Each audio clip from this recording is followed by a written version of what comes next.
BGMC. The biblical truth lives here.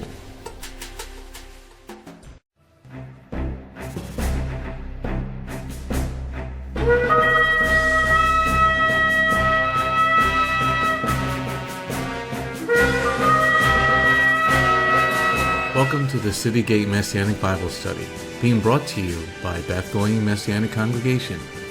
What is the importance of the biblical City Gate? It was a place contracts were made that are binding forever. The City Gate was also a place of redemption for the kinsman redeemer. The City Gate was a place where chastisement was administered. So come join us now as we enter into the City Gate Messianic Bible Study. Then he said to Abram, "Know for certain that your seed will be strangers in the land that is not theirs, and they will be enslaved and oppressed 400 years." All right, so what we're seeing there is the prophecy that Yehovah said that this would happen to his people, that they would be there for over 400 years. So it's something we all need to look at, because it's something very important that, Yehovah said that this would happen, but he didn't say why. Okay, so we're going to look at that today, and we're going to delve deep into that, because we're going into Israel there, and we're going to see why they became slaves for over 400 years. And when Yehovah speaks prophecy, it's going to happen. Now it took a while for it to occur, so that's something we're going to look at. Like, why does prophecy take so long to happen? And there we are. All right, so let's go on to the next slide here. And we have nothing very good. Unbelievable. Nice tree. Yeah, it's a nice tree. Okay, so let's do this here.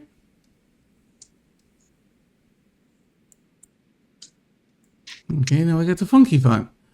All right, so we see there in Shemot, we're in Shemot Exodus. This is Parash 13. It's Shemot. It's entitled. It comes from the names of the people. And let's Neil, would you read verse Shemot 1, verse 7 again, and then we'll pick up from where we left off before.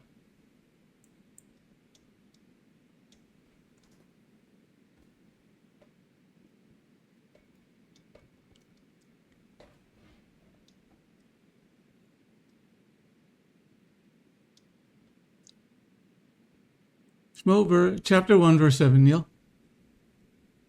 Oh, I'm sorry, I had my mic silenced. Yet B'nai Israel were fruitful, increased abundantly, multiplied, and grew extremely numerous, so the land was filled with them.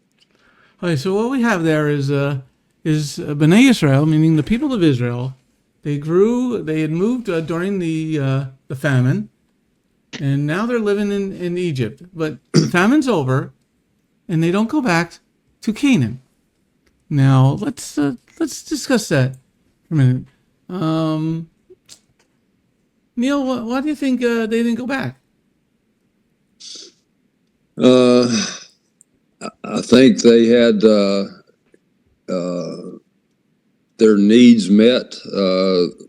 They were probably living better than they had lived in a while, and they were leery to venture out and go back to the where they had come from, where they were having a hard time, to use today's terminology, making ends meet.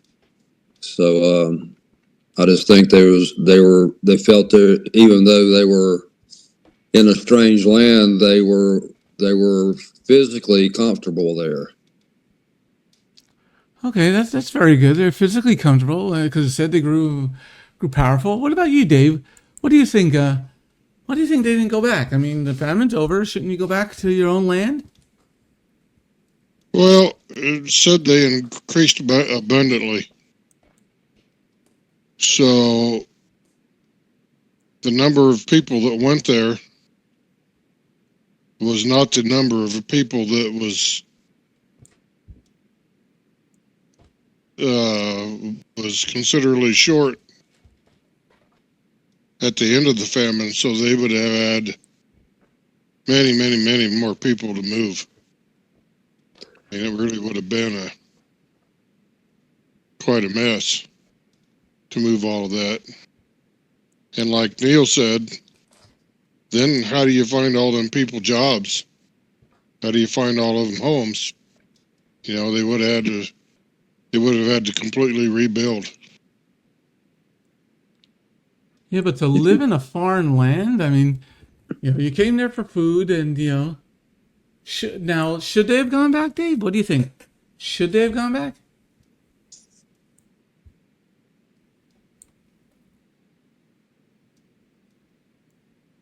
Dave, what do you think? Should they have gone back? Well, if you compare it to today, yeah, they should have.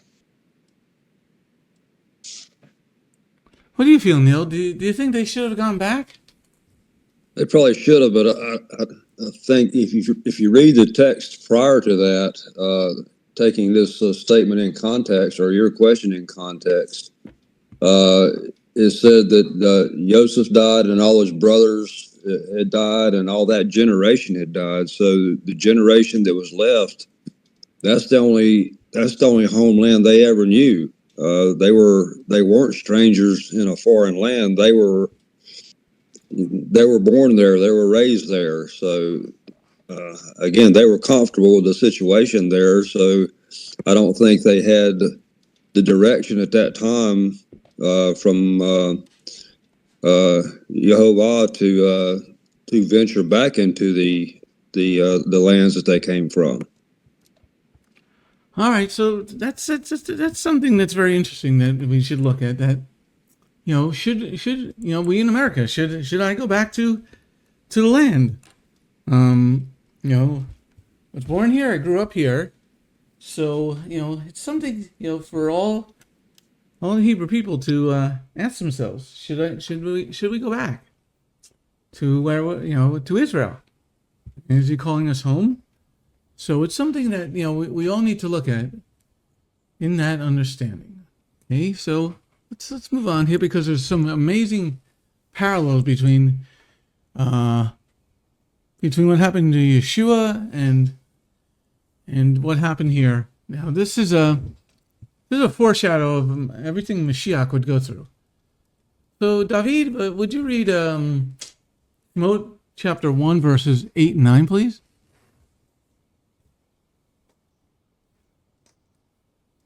Now there rose a new king over Egypt.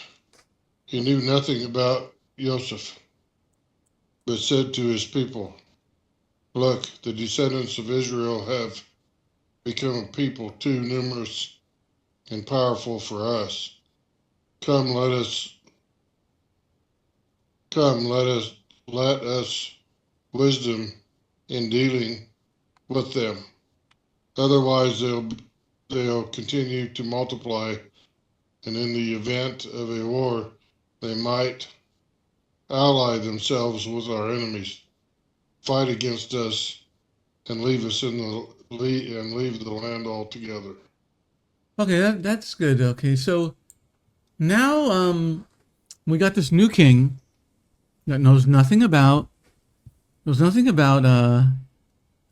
Joseph, and it's one of the things that that is very important for us to know, because it works in every country.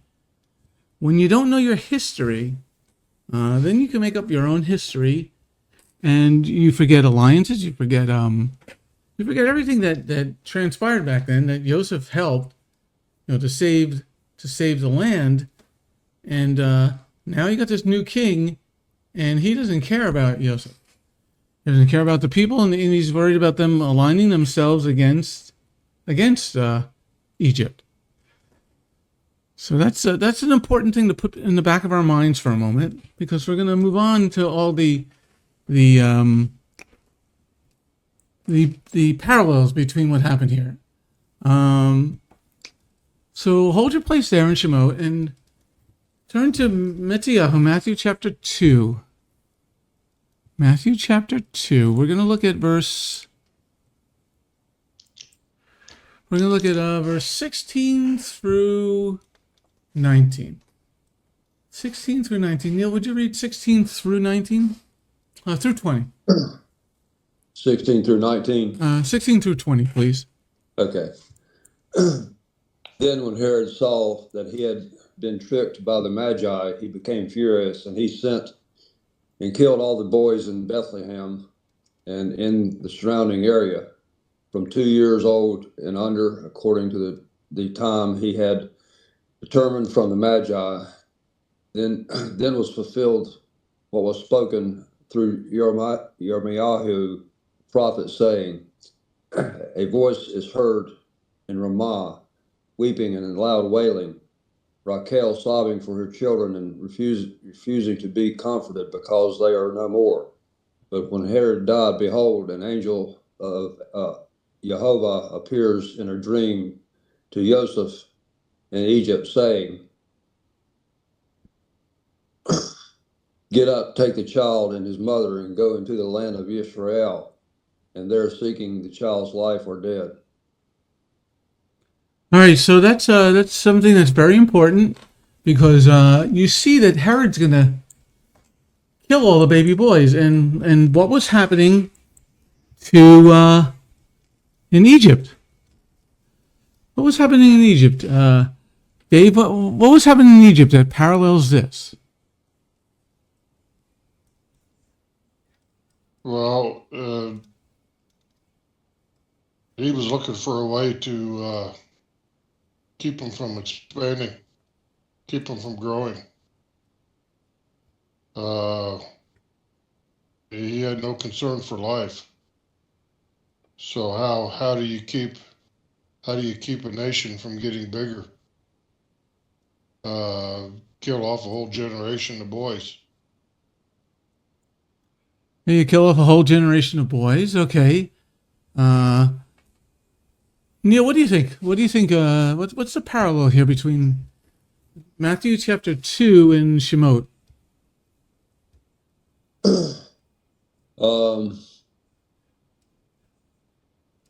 Well, if you're talking about the plagues, and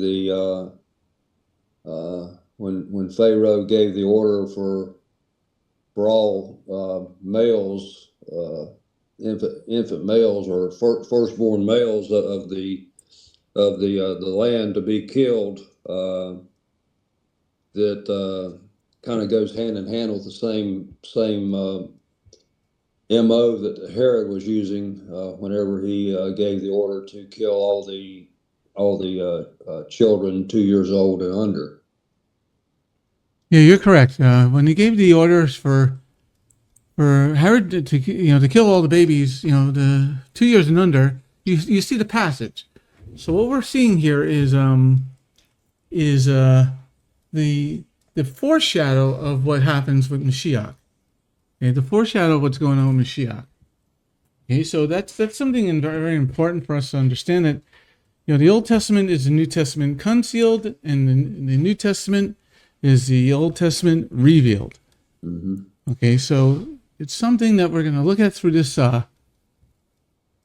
parasha.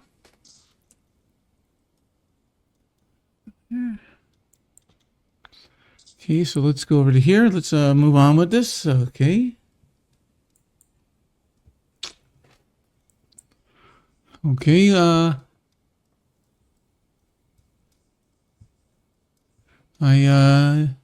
let's read, Dave, would you read verse 11 through 14, please? Shemot, go back to Shemot, Exodus chapter 1, okay. Verse 11 through 14.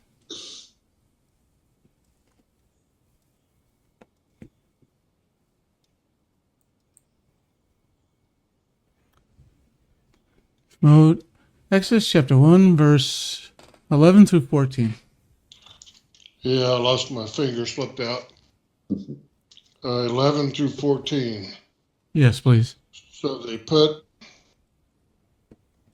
slave masters over them to oppress them with forced labor, and they built for Pharaoh the storage cities of Pithom and Ramesses.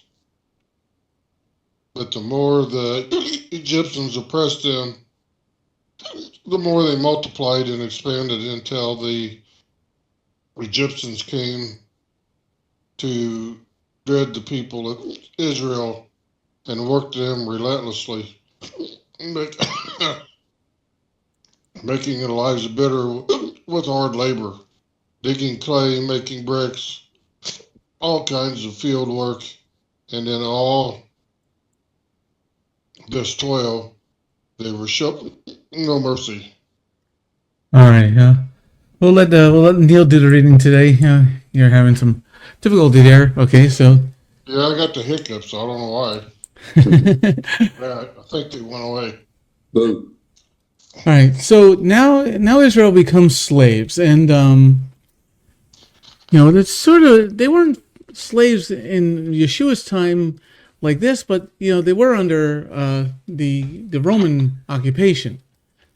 Okay, so this is a foreshadow a little bit. Okay, and now you're seeing that Israel is becoming slaves, fulfilling what we saw Yehovah told us in the prophecy in Bereshit, what he told Abraham, and his descendants would be slaves in a country for over 400 years. So you see now the fulfillment of the prophecy happening in Shemot chapter 1. Now this is after the famine, after Yosef was used by Yehovah to interpret the dream, after the blessings of the 12 tribes and that whole thing. So now you come to this part here that they're actually the slaves fulfilling what Yehovah had told us in Bereshit, in Genesis, what we started out with. Now let's go to verse 15. Neil, would you read verse 15 through 17? 15 through 17. Shemot 1, verse 15 through 17. Moreover, the king of Egypt spoke to the Hebrew midwives, one of whom was named Sephara, and the other Puah, and said, when you help the Hebrew women during childbirth, look at the sex. If it's a son, then kill him. If it's a daughter, she may live. Yet the midwives feared Yehovah, so they did not do as the king of Egypt commanded them, but let the boys live. Hey, the whole key of Torah is that you have to sustain life.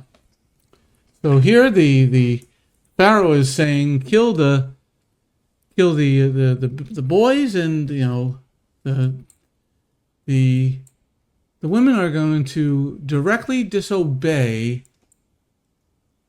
They're going to directly disobey that because what is most important to Yehovah is to keep life, to sanctify life.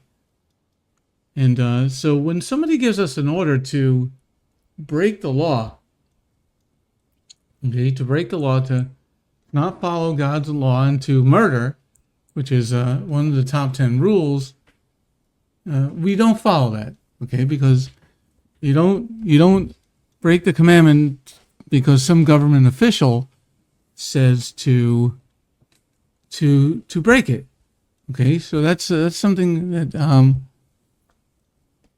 is important, because as we see there in those verses, we see in the king giving an order to kill the children. Now, didn't we read that in Matthew? Yep. So you see the parallel that's going on, that the king is giving this order to kill all the babies, and Herod was giving the order to kill all the babies. Yep. Okay, so this is, like I said, this is a parallel. And when we get to Moshe riding, going back to Egypt, we're going to see even a bigger parallel. Okay, so now,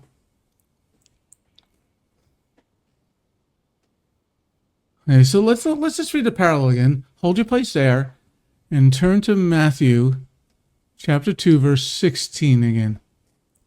Neil, would you read that, please?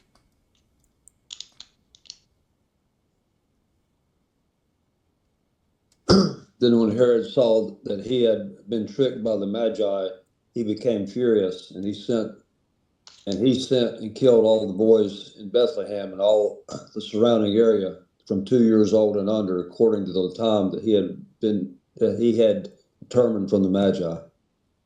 Okay, so now we have the direct parallel that the king is killing the children. Okay, so he's doing it 2 years old and under. And in Egypt, they were just doing the young children, The newborns. and the newborns. So you see the parallel here that's going on. Yep. Now let's move on to the next part here. Let's move on to chapter 2, and let's look at verse 1 through 3. Neil, would you read that, please? Now a man from the house of Levi took as his wife a daughter of Levi. The woman conceived and gave birth to a son. Now when she saw that he was delightful, she hid him for 3 months.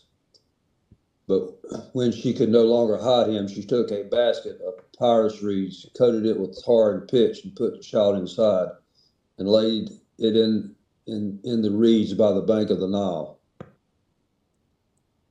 Okay, so this is. Go ahead. How far did you want me to go? Just 1, 2, and 3. Okay. Okay, so we see now that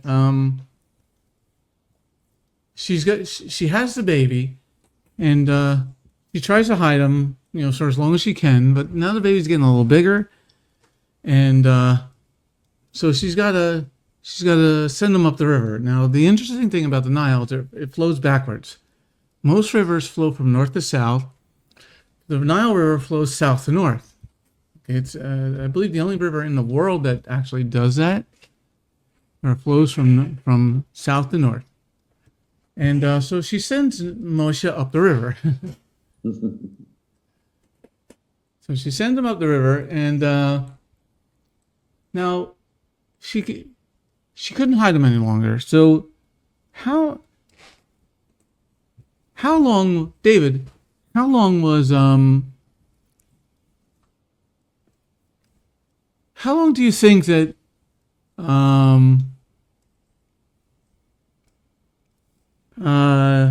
Elisheva, how long do you think she hid, or how long do you know that Elisheva, Elizabeth, hid Yochanan, John, when she became pregnant? How long do I think that she hid him? Yeah, how long did, or when she, how long was she in seclusion?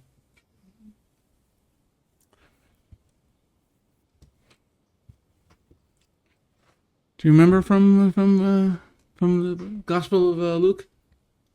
No, I don't. Have to look it up.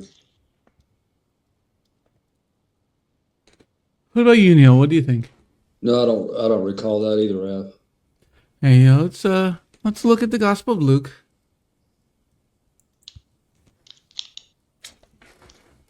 Luke.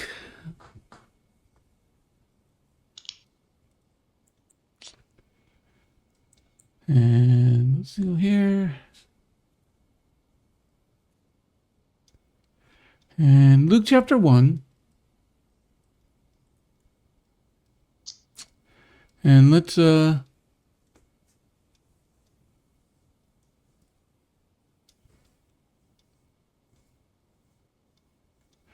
we're looking at Luke chapter 1. 5 months. What verse do you Verse got there? 23.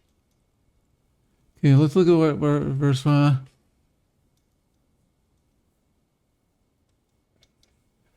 verse 24 in the CJB. Luke chapter 1, verse 24, please. Yeah. After these days, his wife Elisheva became pregnant and hid herself for 5 months.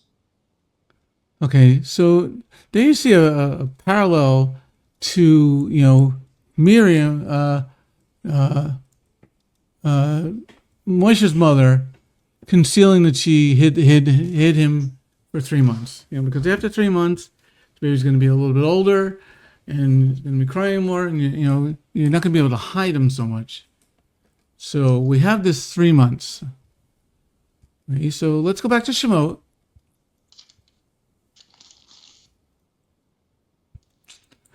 And let's look at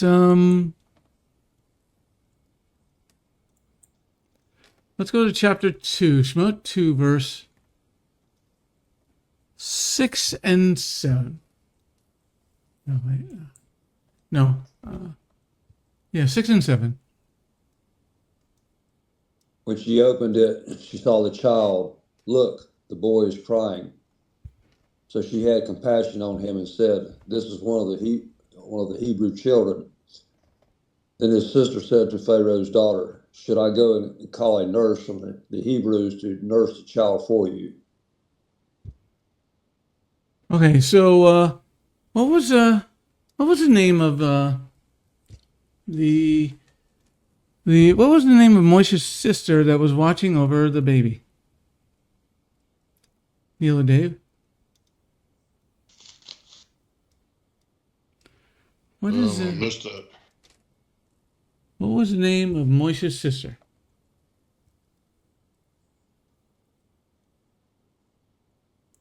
I don't know. I don't know either. Her name was Miriam. Her name was Miriam. Yeah, I don't know that I've ever recall seeing that in text anywhere.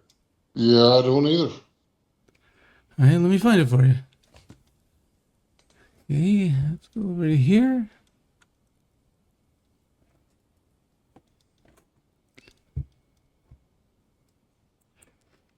Okay, here, go over to here.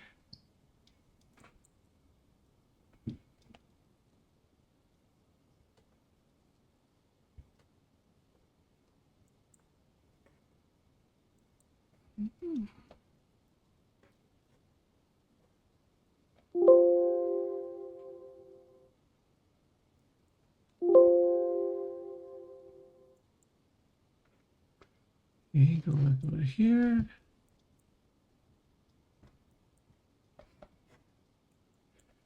Okay, we're in Shemot chapter 2.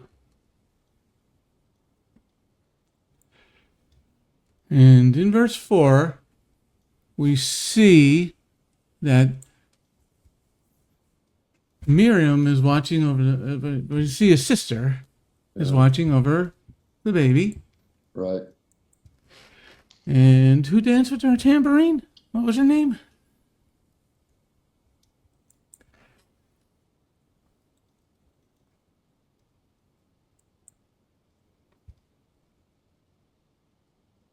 If you go to Shemot 15, verse 20,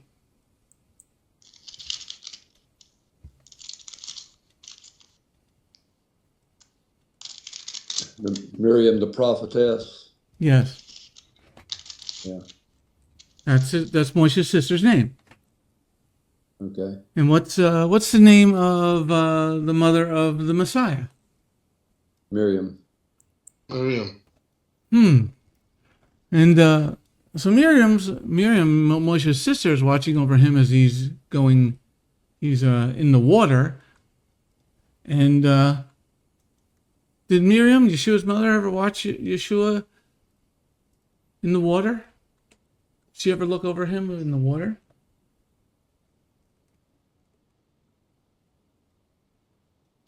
She was there when he was immersed, was she not? No, we don't know that. But when a woman's pregnant, what surrounds the baby? Yeah, water. Water. Water. Water in the womb. Correct.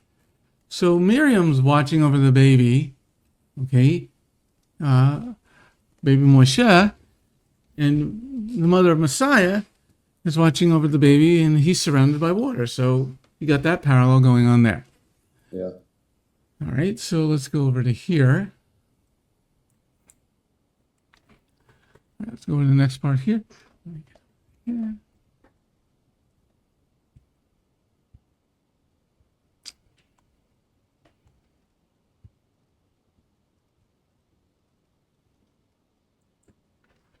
Okay, let's move on to here. So Miriam's watching over the baby. And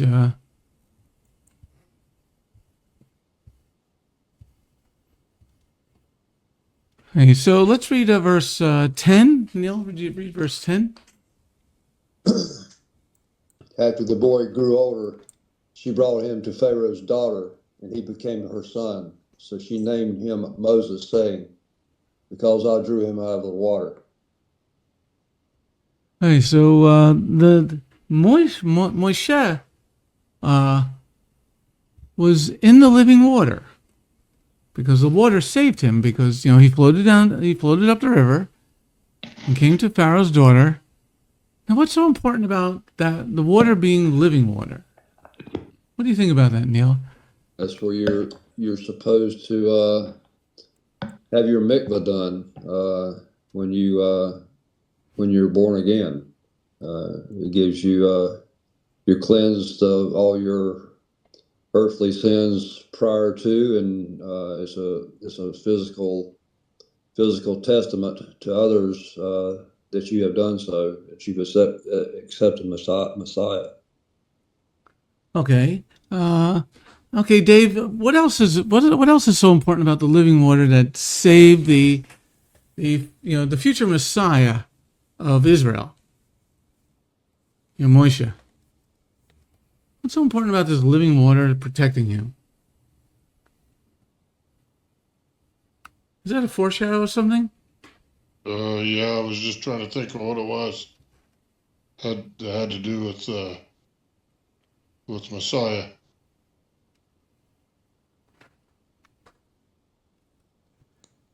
Okay, you want to go a little further on that? Yeah, and a bit of question popped into my head I need to talk to you about later. The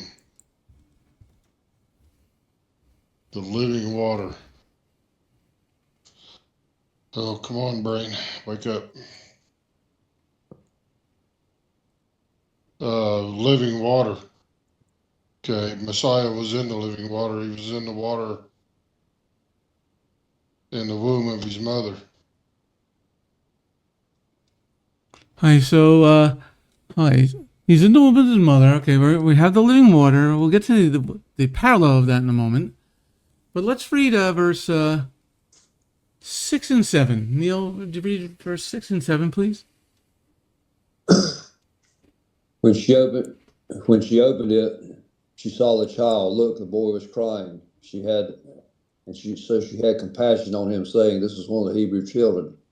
Then his sister said to Pharaoh, "Should I go and call a nurse from the Hebrews to nurse the child for you?"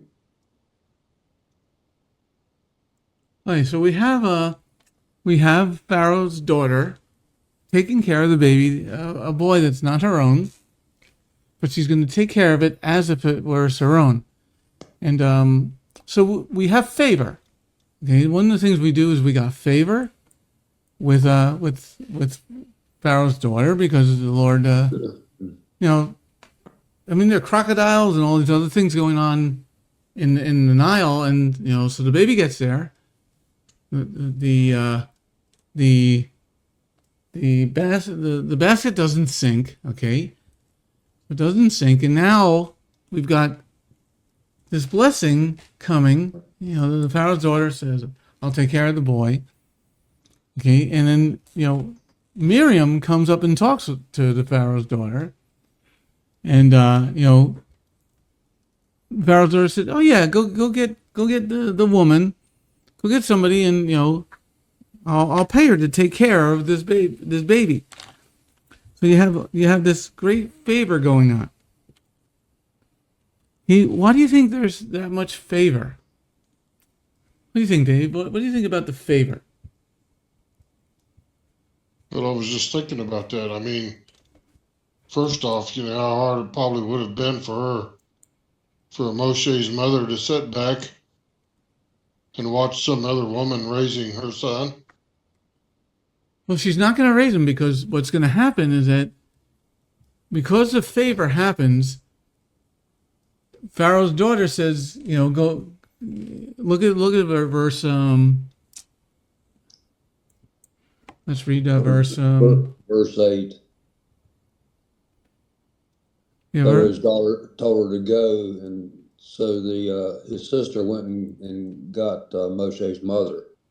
Yeah, would you read verse 8 and 9 again, please? Yeah, Pharaoh's daughter told her to go, so the girl went and called the child's mother. Then Pharaoh's daughter said to her, "Take this child and nurse him for me, and I will pay you wages." So the woman took the child and nursed him. Mm-hmm. So she was nursing her own child. Yeah, she was nursing. I was thinking about when he got older. But for that particular point in time, not only did she get to nurse her son and give him the nourishment from her own breast, but Yahweh rewarded her by getting paid for it. Yeah, she's not only one going to have her son, she's now got her son back, and it's under a cover. So they're not going to try to kill him because it's Pharaoh's daughter's child. Mm-hmm. But now his own mother is got him back, and now she's getting some help from the government to take care of her own baby. Yeah, I think Pharaoh's daughter was being led by the Ruach. The Ruach intervened and was directing her as to how she should proceed, because everything fell into place too smoothly for it not to have y'all have intervened on Moshe's behalf. Yeah, it definitely, you see the hand of the Lord, but like I said, this is a foreshadow of Mashiach. Now, where does Miriam and Joseph flee to? What country? Egypt. Yes, they flee to Egypt. Can I call my servant out of Egypt? Okay, so now you're starting to see the parallels that Yeshua and his family go back to Egypt. Moshe, the foreshadow of the Mashiach, he's going to deliver the people out of bondage. Mm-hmm. So he's drawn from the water. And okay, so let's go back to that living water thing. Okay, hold your place there and turn to Yochanan, John chapter 7.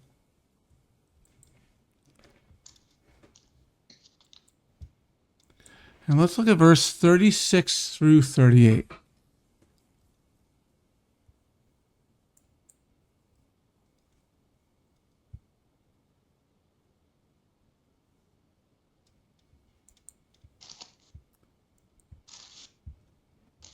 Have I got it? Would you read that, please? What did he mean by saying, "You will look for me, but will not find me. Where I am, you cannot come"? On the last and greatest day of the feast, Yeshua stood up and cried out loudly, "If anyone is thirsty, let him come to me and drink. Whoever believes in me, as the scripture says, out of his innermost being will flow rivers of living water." Rivers of living water. Oh, so you've seen the direct correlation here between Moshe he's going up the river. He's got that living water around him. Mm-hmm. And now we have Yeshua saying, "I'm the living water." Yep. Okay, Dave, you had a question a moment ago? Yeah. I was baptized in a tank horse tank. Do I need to get rebaptized? Well, you have the foreshadow of the living water. You know, Yeshua is in the river, so if you want to follow that pattern, you can. I mean, you should. If you're doing everything, the people of Israel left Egypt, and they went through the river. You know, the Red Sea. It was living water. So to follow that pattern, I would suggest yes. Because How soon can go ahead. how soon can you get a plane ticket? Well, it's going to be kind of cold. You might want to wait till spring, but All right, so let's go back to Shemot. And let's look at Shemot 2, verse number 12. Shemot 2, verse number 12. so he looked around, and when he saw that there was nobody, he killed the Egyptian and hid him in the sand. Okay, so why did Moshe, why did he do this? What do you think, so, Neil? Well, he was abusing one of his, another Hebrew, and Moshe didn't take kindly to that. And so he intervened on his behalf, but why I guess, even though he had gained some notoriety in Pharaoh's eyes by then, he didn't want to anybody to know that he was sympathetic towards the Hebrews. He wanted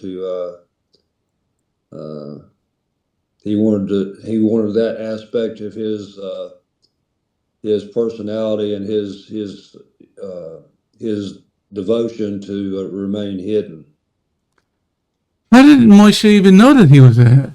Did he know he was a Hebrew? I mean, how long? I don't know that he knew he was a Hebrew, but I think he knew he had a sympathetic or soft place in his heart for the people, and he didn't want to be viewed as being by the Egyptians as being a traitor to them and aligning himself with the Hebrew slaves. Okay, Dave, what do you think? Why did Moshe go off on this guy? Well, why did he go off on the guy? Yes. Because he was basically torturing another human being. And Moshe stepped in to stop it. And I guess if you have to look at, go back and study history, slaves were not treated very good. They were not fed very well. And they were worked to, half to death. And this guy was obviously struggling. And the guard was torturing him. So Moses killed the guard to save the man's life. Well, Moshe is an Egyptian. I mean, to go and do this. I mean, slaves are property, and only our Bible gives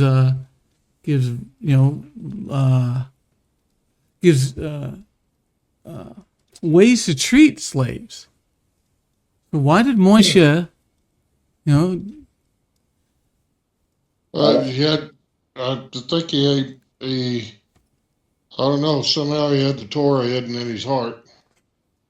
Well, I was just reading backwards, and I don't know how it reads in the CJB, but in the TS 2000 in Exodus 2:11, Shemot 2:11, it said it says, now it happened in those days after Moshe had grown up that he went out to his brothers and saw their burdens. I don't know why it says he went out to his brothers unless he had some knowledge of his heritage. Okay, that's the key. Okay, because when you nurse a child, Moshe is not going to leave his mother until he's done nursing. There's records of, they go back, and there's even people today that breastfeed their children until they're like 3 or 4 years old. As long as the mom is producing milk, she can breastfeed. So in that time, what's going on is Moshe is gaining a knowledge of who he is. Okay, and it says in verse 11, one day when Moshe was grown up, a grown man, he went out to visit his kinsmen. So he must know that he's a Hebrew. He has to know that he's a Hebrew, and that's what gets his anger up. Because, minimum he was, from the Herod thing, Herod killed the babies 2 years and younger. So, children remember, things when they're 2 years old. And so, go ahead. My question is that didn't back in those days they breastfed their kids a lot longer than they do now? Yeah, most likely to at least like 4 or 5 years, anywhere from 3 to 5 years old. Yeah, so he could have learned a lot. Let's say she quit breastfeeding him at the age of 5. There's a lot that she could have taught him. Especially when you know you're going to be losing your child. Yeah. So she's going to put all that into him. So that's a point that we need to understand, because Moshe murders this man. He doesn't just stop him, he murders him. Now, he could have just stopped him. He could have sent him from Pharaoh's household, and I command you to stop. But he didn't. He got angry, and this causes a problem. Because the Lord does send him away for 40 years into the desert. Okay, so let's move on to the next part here.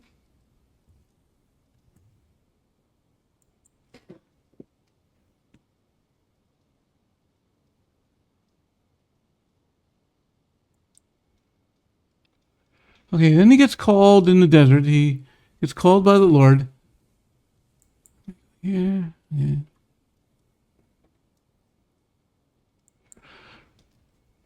Okay, so Moshe goes into the desert in chapter 2. Okay, we're going to move to another part here, another parallel.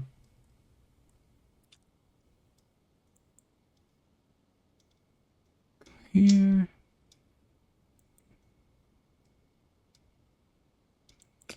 Hey, what happens is Moshe gets the call into ministry. He's in the desert. He's tending the sheep, and he gets the call.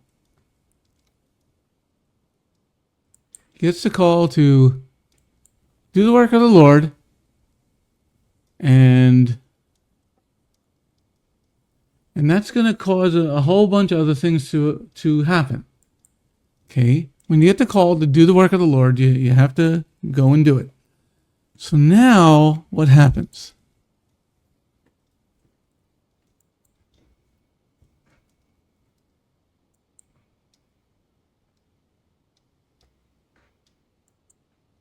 So let's turn to Shemot chapter 3. We're going to read verse 13 through Shemot 3, verse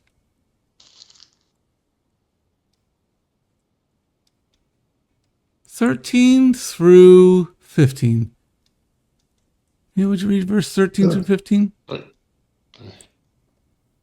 Moshe said to Yehovah, suppose I go to Bnei Israel and say to them, the Elohim of your fathers has sent me to you.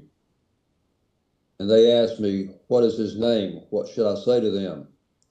Yehovah answered Moshe, I am who I am. Then he said, you are to say to Bnei Israel, I am, has sent me to you. Yehovah also said to Moshe, you are to say to Bnei Israel, Yehovah, the Elohim of your fathers, the Elohim of Abraham, Yitzchak, and Yaakov, has sent me to you. This is my name forever, and the name by which I should be remembered from generation to generation. Now go gather the elders. All right, let's pause there. Let's pause there. Okay. And so, what name is he supposed to be called by? Am. What'd you say? I am. No, look closer at verse 15.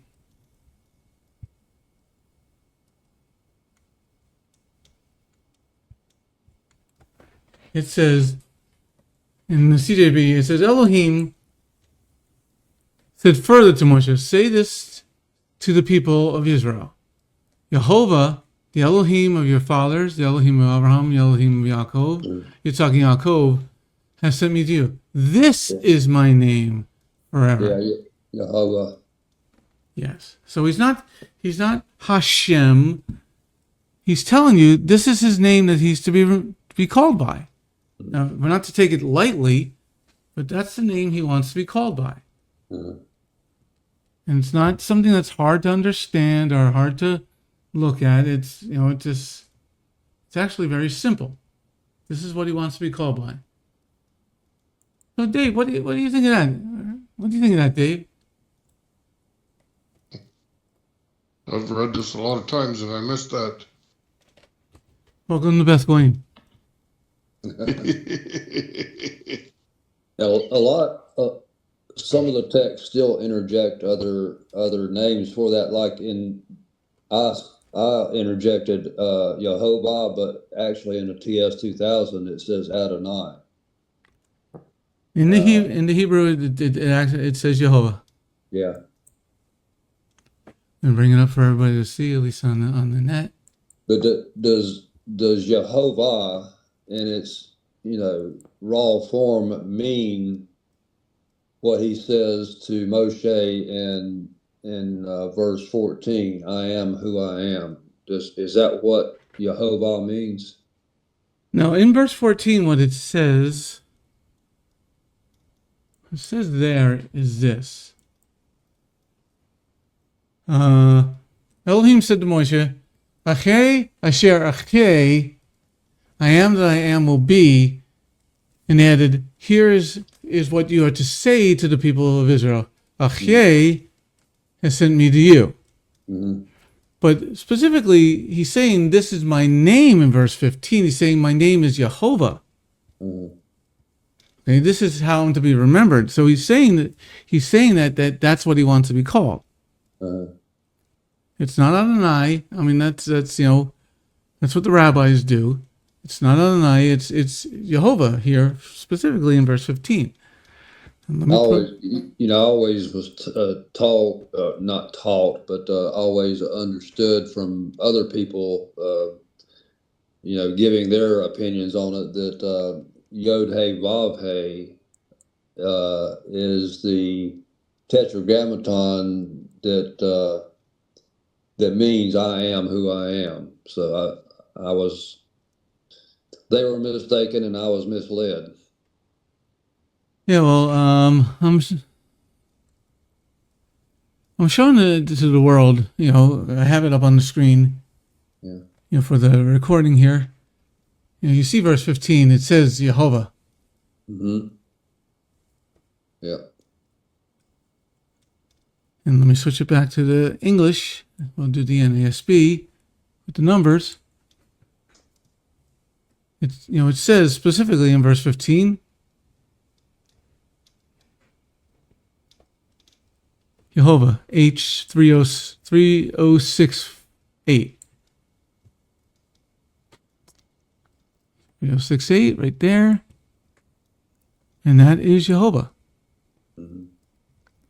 So it says, God, in the English, God furthermore said to Moses, thus you shall say to the sons of Israel, Bnei Israel, Yehovah, the Elohim of your fathers, the Elohim of Abraham, the Elohim of Yitzhak, the Elohim of Yaakov, has sent me to you. This is my name forever. So in that one verse, you have him saying, this is my name forever. It's not going back to 14.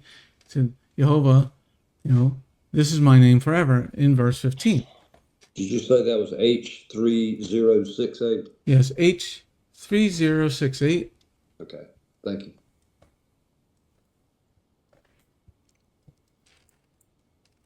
All right. So that's his name. And we'll go for a few moments here. And let's go to the other parallel here. Let's turn to Shemot chapter 4.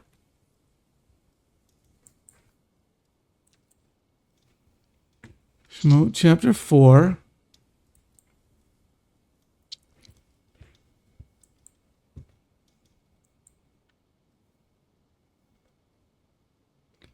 And let's go to verse number... Let's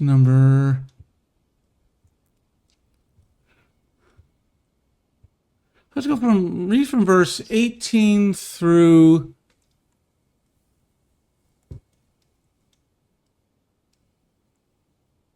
20, please. So Moshe returned to his father-in-law Jethro, and said to him, please let me go, so I may return to my kinsmen who are in Egypt, and see whether they are still alive. Jethro said to Moshe, go in peace. Then Yehovah said to Moshe in Midian, go, return to Egypt, for all the men that sought your life are dead. So Moshe took his wife and sons, set them on a donkey, and returned to the land of Egypt. Moshe took the staff of Yehovah in his hand. Let's pause there. Hey, so what was he driving to go back to Egypt? What was he driving? A Cadillac, a Hummer? He'd be on a donkey. So the deliverer of Israel is riding a donkey. Isn't that interesting? Mm-hmm. Okay, so let's go to the parallel there. Let's now turn to Matthew 21. Matthew 21, verse 5 and 6. That's Yahoo, Matthew 21.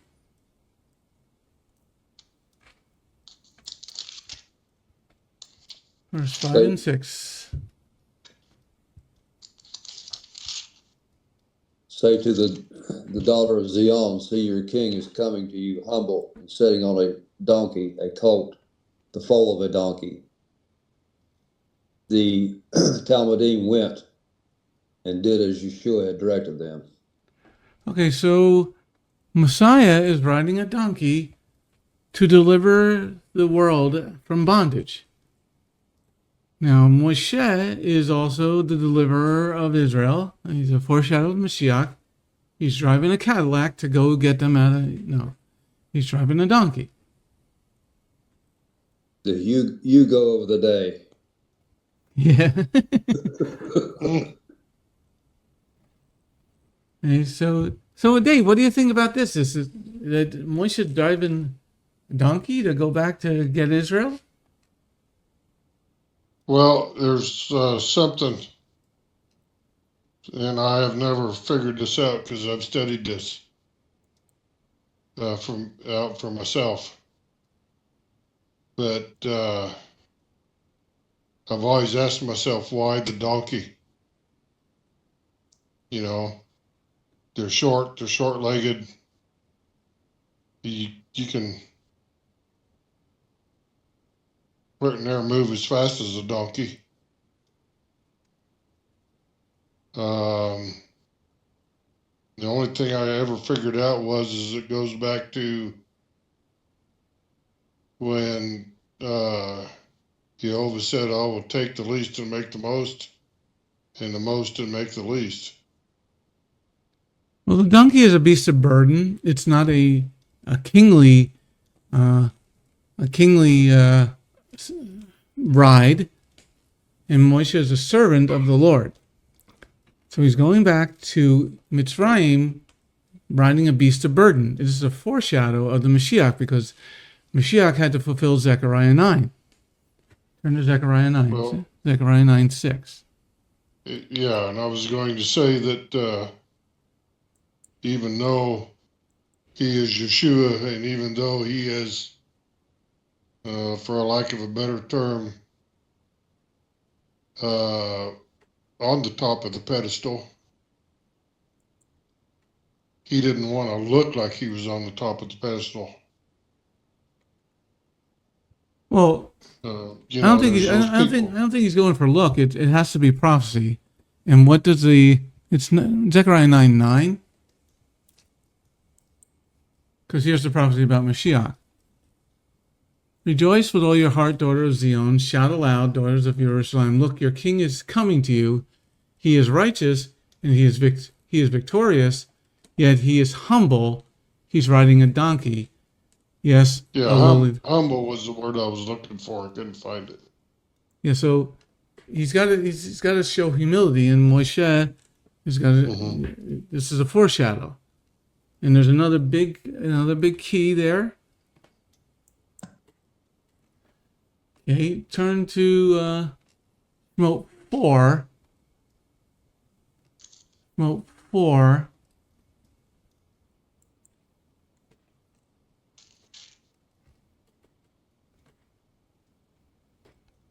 And let's look at verse 24 through 26. Shemot 4, verse 24 to 26. Exodus 4, verse 24 to 26.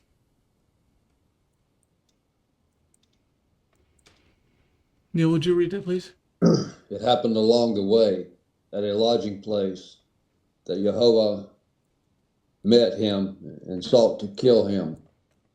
But Zipporah took a flint, cut off the foreskin of her son, and threw it at his feet, saying, "You are surely a bridegroom of blood to me." She said, "A bridegroom of blood, because of the circumcision." Then he let them alone. Okay, so Neil, why does she say that? Bridegroom of blood? What is this woman talking about?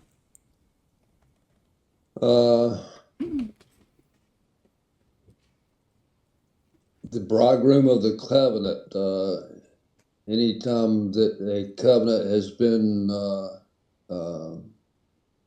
enacted, it's always sealed with blood. That's the only thing that I can think of. Okay, Dave, what do you think? What's this bridegroom of blood? I'm rereading it. At a lodging place on the way, Yehovah met Moshe and would have killed him, had not Zipporah taken a flintstone and cut off the foreskin of her son. She threw it at his feet, saying, "What a bloody bridegroom you are for me." But then Yehovah, or Elohim, let Moshe be. She added, "A bloody bridegroom because of the circumcision."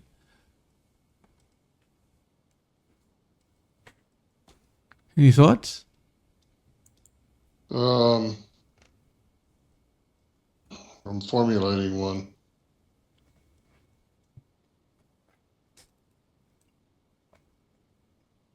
This is Moshe's son, right? Yeah, he didn't circumcise him. That's also another big key here. Yeah, he didn't circumcise him. And to keep him from killing him, she circumcised him and threw it at his feet. And so that, because because the boy was Jewish.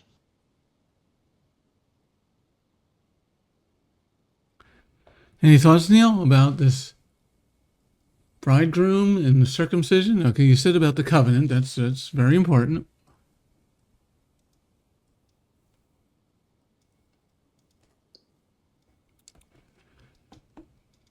You're talking, I can't hear you. No, I don't have any other thoughts other than what I've already said. I don't know why she would have phrased it that way, unless she was referring to Yeshua being the bridegroom, and he would be shedding his blood to, again, reestablish a covenant. Hey, hold your place there. Let's turn to Matthew 9. Now let's look at verse 15. Matthew 9:15.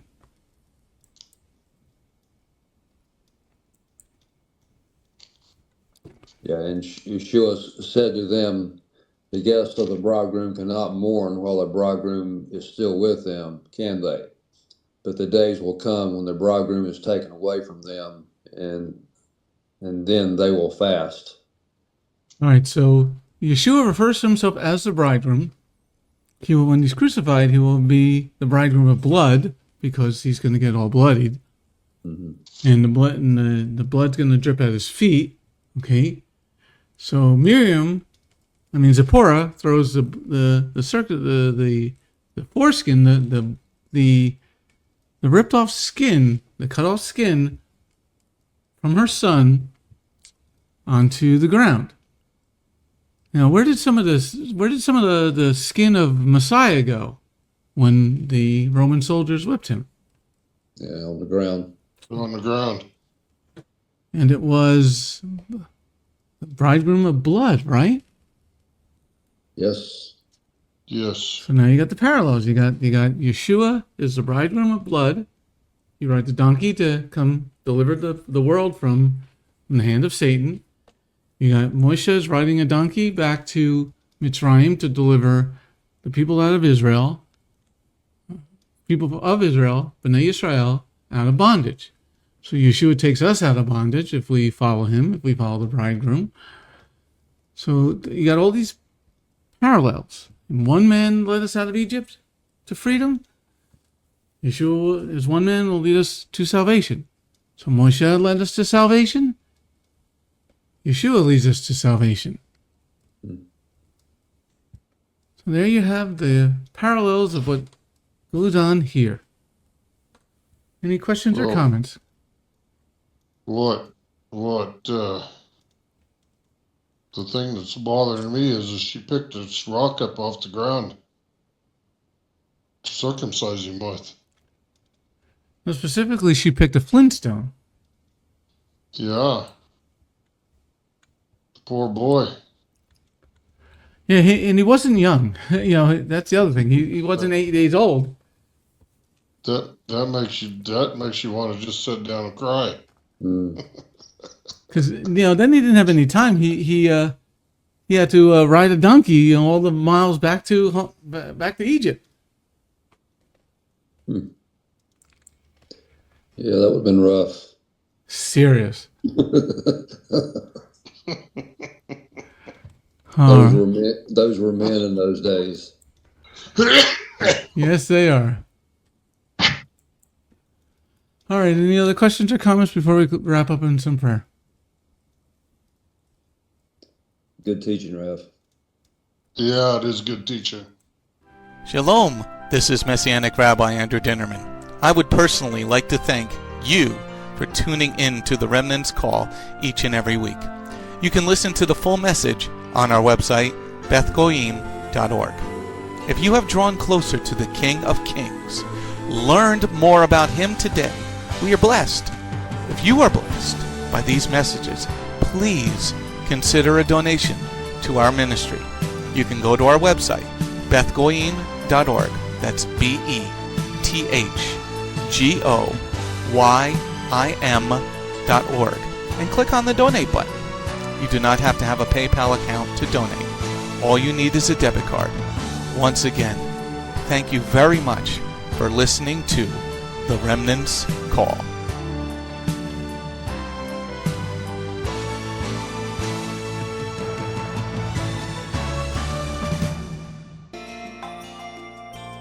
If you have not taken your first steps to be born again, just ask God's help. Remember, it's His loving grace that has come to find you. No one is worthy or able to reach God but God can reach us, and He's reaching out to you now. Just open your heart and let Him in. His arms are open, and the blessing of salvation and eternal life are waiting for you. Don't let it wait any longer.